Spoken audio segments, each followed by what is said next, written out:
Најавеното намалување на лековите од 1. април излезе првоаприлска шега. Пациентите сега плаќаат и до 3 пати повисоки партиципации. Ова особено се однесува за лекови за простата, каде разликата во партиципацијата е најочигледна и најголема. Користам гитанов за од простата, пред 2 месеца 50 динара, сега ми треба 180 динара.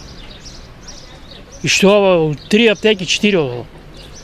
180 па 180. Наместо да ги намалат, или исто да ги земе 50 динара, сега ми треба 180 динара. Исто и со другите лекови, особено оние за покачен крвен притисок. За притисок? По 2. По 300 динара. Поскапи нема, поевтини. Добар дел од пациентите овој месец сепак не ја зедоа редовната терапија во надеж дека поевтина ќе најдат во друга аптека, зашто новите цени се прескапи за нивните примања. Викат намалени лековите, они се поскапи. Не може да ги купиме ние со мојата пензија. 9 ларки е пензијата, да можам за лекови, ја само не. Набавката на лекови месецов за пациентите помина многу лошо, зашто тие беа убедени дека ќе се лекуваат за помалку пари.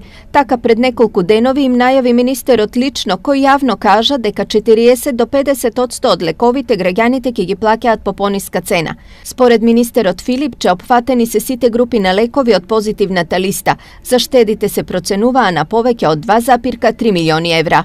За штедата ке генерички лекови на годишно ниво изнесува 993.000 евра, додека кај оригинатори, односно иновативни лекови, изнесува 1.388.600 евра, или вкупно 2.381.600 евра. За компарација, во 2016 година, вкупната заштеда кај оригинатори и генерици изнесувала 1.126.000 евра, а во 2017 година вкупната заштеда изнесува 398.315 евра. Граѓаните ќе добијат поевтини лекови и можност за лекување со нови терапии, односно можност за проширување на позитивната листа на лекови. Зошто во пракса она што беше најавувано како поевтино излезе многу поскапо. Цените на лековите се намалени, но тие референтните цени што ги викаме ние, односно цените на фондот. Ако пациентот сака да земе еден лек за простата, што е бил 50 денари, партиципацијата сега му е 25 денари. Меѓутоа, само на еден лек што има најниска цена, а тоа фирмата го одредува. Ако пациентот не го сака тој лек, си сака некој друг, да речеме тамсулозин, танис сака, тамлос сака, тука мора да си ја плате доплатата.